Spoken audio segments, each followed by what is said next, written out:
और चलिए सुर्खियों के बाद अहम खबरों की बात करेंगे। कल से सावन का पवित्र महीना शुरू हो रहा है। सावन का पहला दिन सोमवार को पड़ रहा है, यानी कल सावन की पहली सोमवारी भी है। सावन के पावन महीने पर इस बार कोरोना का साया भी है।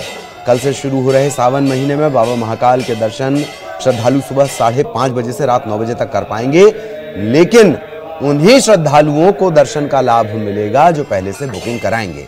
महाकाल के दर पर आने वाले श्रद्धालुओं को पहले मोबाइल ऐप या वेबसाइट के जरिए दर्शन के लिए प्री बुकिंग करनी होगी। वहीं महाकाल की सवारी में इस बार श्रद्धालु शामिल नहीं हो सकेंगे।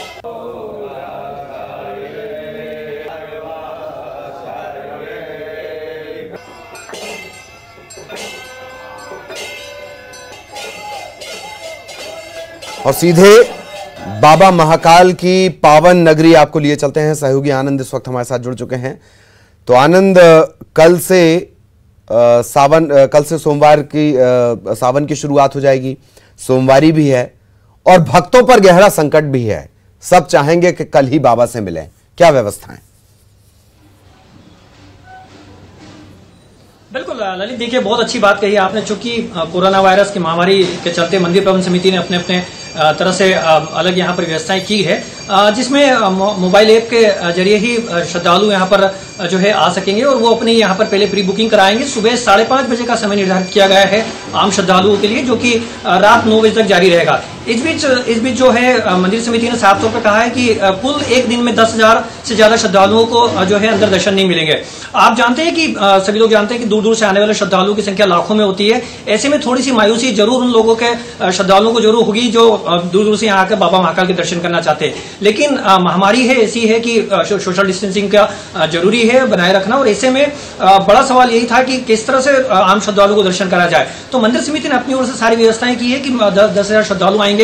बारी बारी से मंदिर सैनिटाइज होगा, थोड़ी थोड़ी देर में सैनिटाइज की व्यवस्था की गई है। मंदिर में आने वाले श्रद्धालुओं को बाकायदा थर्मल स्क्रीनिंग की जा रही है, अंदर चेकिंग हो रही है, उसके बाद मंदिर में प्रवेश दिया जा रहा है। एक बात और कि कल पहला दिन है सावन का और सोमवार के दिन आ रहा है, तो ये भी एक बड़ा दिन अपने आप में माना जा रहा है। और ऐसे में कल सवारी भी निकलने वाली है। तो ललित, एक बात और कि जो श्रद्धालु दूर दूर से आके पहले बाबा के दर्शन करते हैं और शाम को 4 बजे निकलने वाली सवारी में शामिल होते थे, वो अब शामिल नहीं हो पाएंगे। सबसे बड़ी बात यही है कि जो श्रद्धालु शामिल होते थे अब वो श्रद्धालु शामिल नहीं होंगे। मंदिर प्रबंध समिति ने साफ कर दिया है कि किसी भी श्रद्धालु को सवारी में शामिल होने की अनुमति नहीं दी गई है। दूसरी बात यह है कि जिस रूट से मंदिर की सवारी निकलती थी उस रूट को भी चेंज कर दिया गया है। अब मंदिर जो है महाकाल मंदिर से सवारी निकलेगी, वो गणेश मंदिर होते हुए शिप्रा नदी पर पहुंचेगी और शिप्रा नदी के बाद हरसिद्धि मंदिर होते हुए तो वापस महाकाल मंदिर को लौट आएगी। लेकिन इस बीच किसी भी श्रद्धालुओं को यहाँ पर आने की अनुमति नहीं दी गई है। जी ललित, श्रद्धालुओं को आने की अनुमति दी नहीं गई है, लेकिन जब बाबा महाकाल अपनी प्रजा का हाल जानने निकलेंगे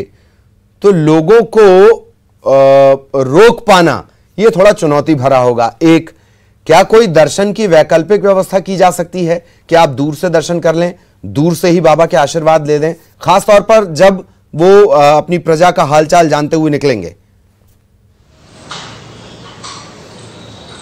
बिल्कुल, देखिए मंदिर प्रबंध समिति और उज्जैन प्रशासन के सामने एक बड़ी चुनौती तो है ही सही, क्योंकि आखिर वो किस तरह से आम श्रद्धालुओं को यहाँ रोक पाएंगे। क्योंकि उज्जैन में अभी फिलहाल जो है स्थिति सामान्य रूप से जारी है और ऐसे में बताया यही जा रहा है कि यहाँ पर क्योंकि उज्जैन में फिलहाल अभी कर्फ्यू जैसा कोई माहौल नहीं है, लोग पूरा दिन भर शहर खुला हुआ है। ऐसे में किस तरह से वो आम श्रद्धालुओं को रोक पाएंगे? तो मंदिर प्रबंध समिति ने साफ कर दिया है कि जो लोकल चैनल है उनके माध्यम से लाइव किया जा रहा है, महाकाल मंदिर के ऐप और जो वेबसाइट है उनके माध्यम से लाइव किया जा रहा है। तो घर बैठे ही श्रद्धालु दर्शन करें, सोशल डिस्टेंसिंग का ध्यान रखें, केंद्र सरकार की गाइडलाइन जो जारी हुई है उसका पालन करें, तभी हम कोरोना से मुक्ति पा पाएंगे। लेकिन मंदिर का अगर दर्शन करना ही है, सवारी के दर्शन करना है, तो घर बैठकर ही करें। जी चलिए बहुत बहुत शुक्रिया आनंद आपका इस तमाम जानकारी के लिए। सहयोगी आनंद हमारे साथ जुड़े हुए थे। हालांकि मंदिर के अर्थशास्त्र को लेकर भी बड़े महती सवाल हैं, पर इस वक्त हमें दूसरी बड़ी खबर का रुख करना होगा और वो है राजधानी भोपाल में 70 नए कोविड-19 पॉजिटिव मिले हैं। शहर के हॉटस्पॉट जोन समेत बाकी के जो इलाके हैं वहां से ये पॉजिटिव मरीज मिले हैं। और अकेले भोपाल की अगर बात करी जाए 70 पॉजिटिव मरीज मिले हैं और इस तरीके से जो आंकड़ा है वो लगातार बढ़ता हुआ तेजी से यह आंकड़ा बढ़ रहा है।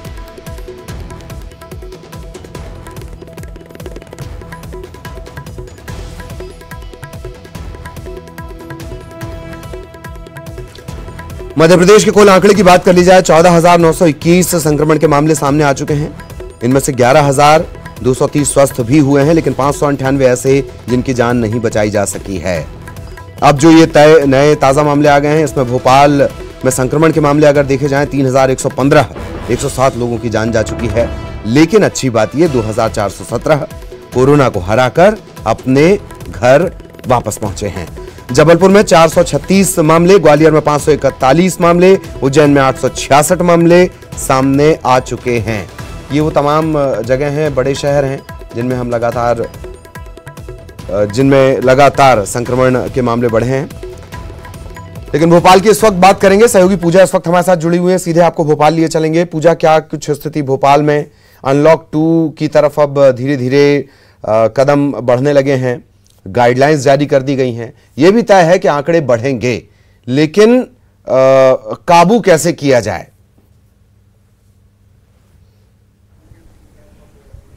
बिल्कुल ललित, सवाल यही है काबू कैसे किया जाए, क्योंकि अनलॉक फेज की शुरुआत में अगर हम लॉकडाउन के बाद जो पहला अनलॉक फेज हुआ था, तभी अगर ग्राफ देखते हैं तो लॉकडाउन के कंपेयर में 3 गुना ज्यादा मरीज बढ़ते हुए नजर आ रहे थे। और अब जब अनलॉक फेज 2 की शुरुआत हो गई है तो यकीनन और ज्यादा छूट मिल गई है लोगों को। पहले लॉकडाउन फेज में जो खुद पर पाबंदिशें लगाई थी लोगों ने, कहीं ना कहीं वो भी अब हटा दी है। लेकिन ये बात जरूरी है समझना कि सतर्कता अभी भी जरूरी है, क्योंकि कोरोना अभी खत्म नहीं हुआ है। और यही वजह है कि बड़ी संख्या में शहर से रोजाना कोरोना संक्रमित मरीज मिलते जा रहे हैं। और जुलाई की बात करते हैं, जब से अनलॉक फेज 2 की शुरुआत हुई है, तब से ये संक्रमण का ग्राफ लगातार बढ़ता जा रहा है। हालांकि राहत भरी खबर यह भी है कि रिकवरी रेट भी मध्य प्रदेश के भोपाल का अगर बात करते हैं तो भोपाल का रिकवरी रेट बहुत ज्यादा अच्छा है।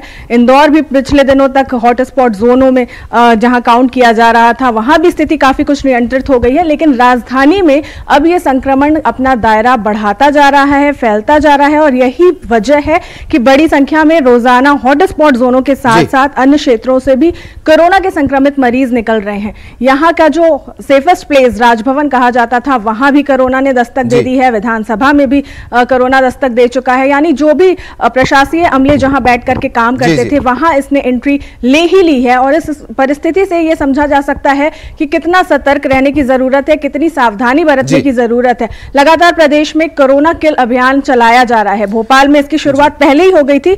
अन्य जगहों की बात करें, अन्य जिलों में तो 1 जुलाई से हुई है एक बड़े जलसे के तौर पर।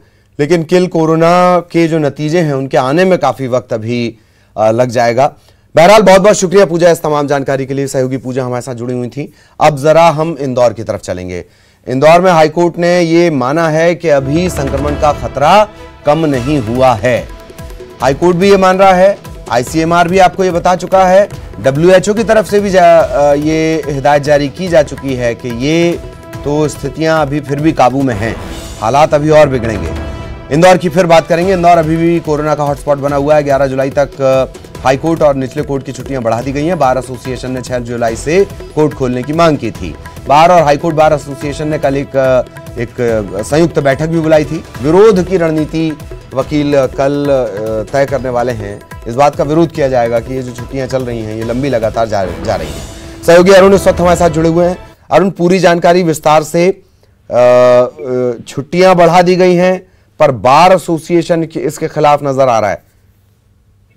बिल्कुल, देखिए जिस तरह के हालात इंदौर में बने हुए हैं, लगातार मरीज मिल रहे हैं कोरोना के, और साथ में मौतें भी 3 से 4 मौतें रोज हो रही हैं। इसमें कोरोना का संक्रमण अभी इंदौर से टला नहीं है। इंदौर पर अभी भी कोरोना का खतरा बना हुआ है। और अगर हॉटस्पॉट की बात की जाए तो रेड जोन में अभी भी इंदौर है और कोरोना का हॉटस्पॉट भी है। ऐसे में अब कोर्ट अगर खुलेंगे तो लोग वहां पहुंचेंगे और वहां पर ज्यादा संक्रमण का खतरा बढ़ेगा। इसलिए हाई कोर्ट ने आदेश दिए हैं कि इंदौर हाई कोर्ट की जो खंडपीठ है उसमें और जो निचली अदालतें अधीनस्थ जो न्यायालय है उनमें 11 जुलाई तक छुट्टियां बढ़ा दी हैं। लेकिन इसका विरोध कर रहे हैं इंदौर बार एसोसिएशन और हाई कोर्ट बार एसोसिएशन। दोनों एसोसिएशन है जो इसका विरोध कर रही है। उनका कहना था कि 6 जुलाई यानी कल से कोर्ट खोल दिए जाएं, क्योंकि उनको ज्यादा नुकसान हो रहा। वकील अपना नुकसान सोच रहे हैं और यही कारण है कि उन्होंने विरोध की रणनीति बनाई है। और कल उन्होंने दोपहर को एक मीटिंग बुलाई है, संयुक्त बैठक है इन दोनों की, उसमें विरोध की रणनीति तय करेंगे। जी जी, चलिए बहुत बहुत शुक्रिया अरुण आपका इस तमाम जानकारी के लिए। सहयोगी अरुण हमारे साथ जुड़े हुए थे।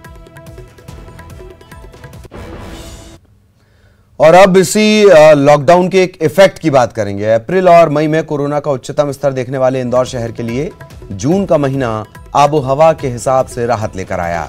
जून में अनलॉक की शुरुआत होने से जहां जिंदगी पटरी पर लौटी, वहीं पूरे दशक में इस बार जून में प्रदूषण सबसे कम रहा। लॉकडाउन में शहर में कम गाड़ियां चलने से जून में प्रदूषण का स्तर कम बना रहा। मध्य प्रदेश प्रदूषण नियंत्रण बोर्ड के मुख्य प्रयोगशाला अधिकारी डी.के. वाघेला के मुताबिक इस दौरान हवा में PM10 धूल के कण का औसत केवल 39 माइक्रोग्राम प्रति क्यूबिक मीटर रहा। ये काफी कम है।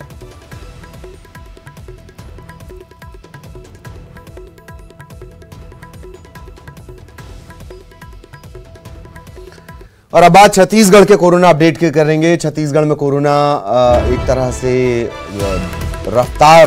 तेज रफ्तार से आगे भाग रहा है। 24 घंटे में यहाँ 96 नए संक्रमण के मामले सामने आए हैं। पिछले 24 घंटे की बात कर ली जाए तो 112 मरीज स्वस्थ होकर डिस्चार्ज भी हुए हैं।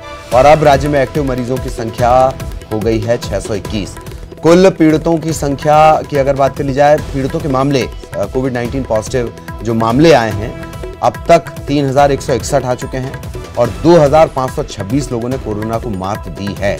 अब तक 14 लोगों की जान भी गई है। सहयोगी अवधेश इस वक्त हमारे साथ जुड़े हुए हैं। अवधेश के पास आपको लिए चलेंगे।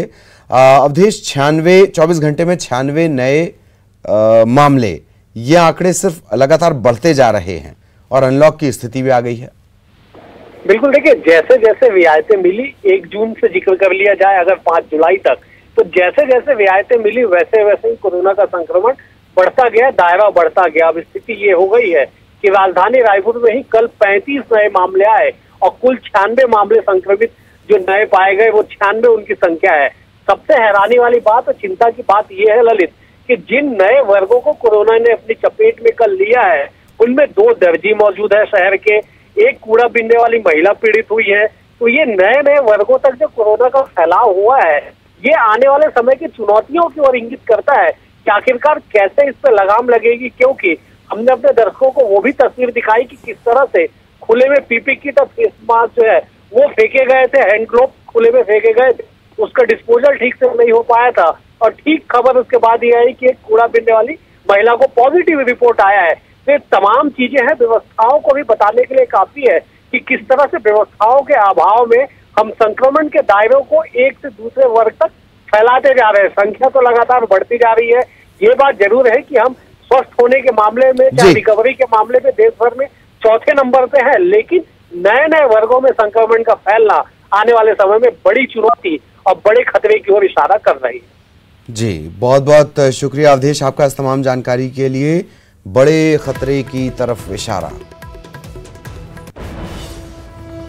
और छत्तीसगढ़ में आज से बसों का संचालन शुरू हो गया है। सरकार और बस मालिकों के बीच बातचीत के बाद बसें चलनी शुरू हो गई हैं। 3 महीने बाद बसें चलने से यात्रियों की परेशानी दूर होगी। आज से यात्री बसें शुरू हो गई। लंबे समय से जो तकरार चली आ रही थी बस मालिकों के और राज्य शासन के बीच में वो खत्म हो गई और इसके बाद में आज सुबह से बसें स्टार्ट हो गई है। सुबह 5 बजे जगदलपुर के लिए, बिलासपुर के लिए बसें चली हैं और इसके बाद आप देख सकते हैं कि राजधानी रायपुर में ये जो बसें जो खड़ी हुई थी अब तैयारी कर ली गई है। बसें तैयार है, लेकिन ये जरूर है कि बस स्टैंड में यात्री नहीं आ रहे, यात्रियों का इंतजार है। क्या है, गाड़ी जब रोड में दौड़ेगी ना तब पता चलेगा कि लोगों की हाँ गाड़ी वाड़ी चालू हो गया ऐसी करके, तब सवारी होंगे। अभी तो है नहीं, कोई गाड़ी 1 घंटे में जा रहा है, कोई 2 घंटे। अभी तो ना घर में ना मालिक ने कुछ दिया ना कुछ दिया। गाड़ी चलेगी तो गाड़ी चाहिए हमारी आजीविका है। बस का इंतजार था, अब सब अभी लॉकडाउन के नाम से सब परेशान हो गए। बस का इंतजार था 3 महीने से, कब चालू हो करके। यात्रियों का इंतजार बसों को है, लेकिन ये जरूर है कि चूंकि बस शुरू हो गई और जैसे जैसे यात्री आएंगे उसके साथ ही अगर हम बात करें तो दोनों के लिए राहत वाली बात हो जाएगी, चाहे जो बस चलाने वाले हैं उनके लिए भी और यात्रियों के लिए भी, क्योंकि उनके पास कोई और तरीका नहीं था। अगर एक जिले से दूसरे जिले पे जाना है, खासतौर पे गरीब आदमी और मध्यम वर्गीय जो लोग हैं उनको खासतौर पे परेशानी हो रही थी। कैमरा पर्सन रोहित श्रीवास्तव के साथ ममता लांजेवाल, न्यूज़ 18 छत्तीसगढ़, रायपुर। और इधर छत्तीसगढ़ में 3 साल बाद फिर से जांच चौकियां खुलने वाली हैं। 16 जांच चौकियों को खोलने का आदेश जारी कर दिया गया है। सभी चौकियों पर अलग से अधिकारियों की पोस्टिंग होगी। 4 जुलाई 2017 से ये चौकियां बंद थीं और अब परिवहन विभाग ने ये आदेश जारी कर दिए हैं। जांच चौकियां 16 जांच चौकियां खोली जाएंगी।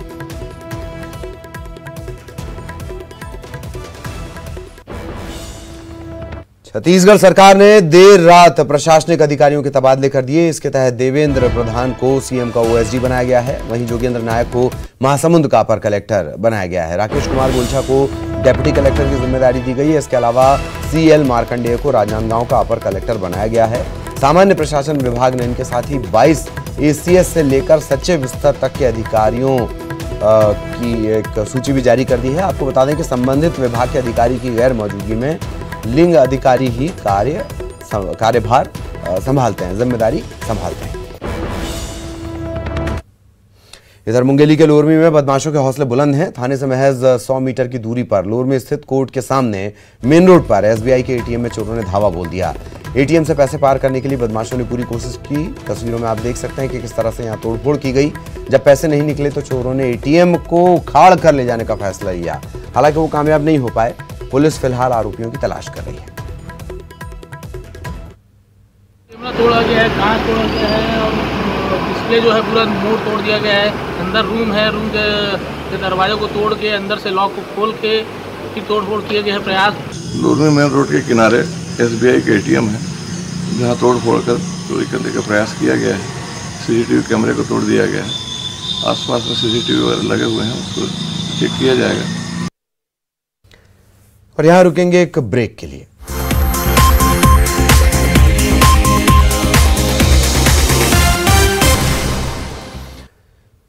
ब्रेक के बाद आपका स्वागत है। अब विभागों के बंटवारे को लेकर पेंच फंसा हुआ है मध्य प्रदेश में। सीएम शिवराज सिंह चौहान आज दिल्ली के लिए रवाना होंगे। बताया जा रहा है कि विभागों के बंटवारे पर सिंधिया और आलाकमान से उनकी चर्चा हो सकती है। मंत्रिमंडल विस्तार के बाद अब तक विभागों का बंटवारा नहीं हुआ है। अब तक जो जानकारी मिली है उसके मुताबिक मंत्रियों के विभागों पर दिल्ली से ही मुहर लगेगी। सिंधिया ने महिला बाल विकास विभाग, हेल्थ, पंचायत विभाग मांगा है। इसके साथ ही सिंचाई विभाग, फूड सप्लाई, शिक्षा विभाग, इसकी मांग भी उन्होंने अपने लोगों के लिए की है।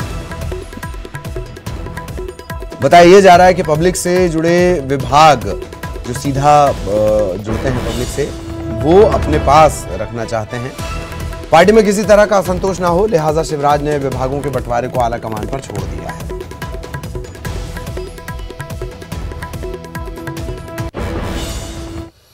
और उपचुनाव की रणनीति बनाने में जुटी हुई है कांग्रेस। कांग्रेस की महत्वपूर्ण बैठक आज होने वाली है। प्रदेश के प्रभारी, मध्य प्रदेश कांग्रेस के प्रभारी मुकुल वासनिक एक बैठक लेने वाले हैं। इसमें पीसीसी चीफ कमलनाथ भी होंगे। चर्चा इन दोनों में होगी। विधानसभा कोऑर्डिनेटर से प्रत्याशी के बारे में भी वो चर्चा करेंगे। प्रत्याशियों के चयन के लिए कांग्रेस सर्वे करवा रही है। 31 जुलाई तक उम्मीदवारों के ऐलान की तैयारी है।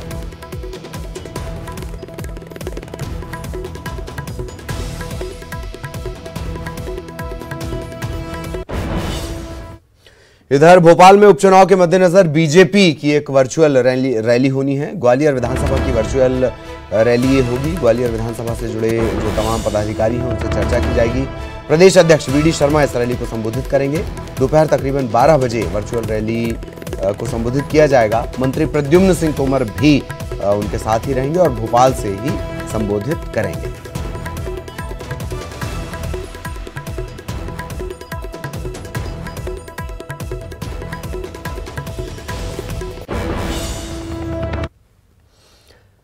और आज गुरु पूर्णिमा यानी गुरुओं की वंदना करने और उनका आशीर्वाद लेने का दिन। आज के दिन शिष्य अपने गुरु की पूजा अर्चना करते हैं, आभार व्यक्त करते हैं। कहा जाता है कि पहली बार इसी दिन आदि योगी भगवान शिव ने सप्त ऋषियों को योग का ज्ञान देकर स्वयं को आदि गुरु के तौर पर स्थापित किया था। मान्यता यह भी है कि इसी दिन महर्षि वेद व्यास का जन्म हुआ था। उन्हें भी आदि गुरु कहा जाता है। महर्षि व्यास के सम्मान में गुरु पूर्णिमा को व्यास पूर्णिमा के नाम से भी जाना जाता है। बहरहाल इस बार कोरोना के चलते आश्रमों और मठों में मास्क लगाकर ही अंदर जाने की एंट्री होगी। इसके अलावा डिजिटल तरीके से भी गुरु की वंदना की जा सकती है। तो आज है गुरु पूर्णिमा। आषाढ़ शुक्ल की पूर्णिमा को गुरु पूर्णिमा के तौर पर मनाया जाता है। आज के दिन शिष्य द्वारा गुरु की उपासना का खास महत्व है। कोरोना के चलते इस बार भक्त हालांकि बहुत ज़्यादा मंदिर और इन सब जगहों पर नहीं जा पाएंगे। और गुरु पूर्णिमा को लेकर सीएम शिवराज सिंह ने ट्वीट भी किया है, बधाई भी दी है, शुभकामनाएं उन्होंने दी हैं। सभी गुरुजनों के चरणों में बारंबार प्रणाम। कामना गुरुजनों के आशीर्वाद से सबके जीवन से अंधकार, भ्रम का अंधकार मिटे, संतोष के प्रकाश से वो समृद्ध हों।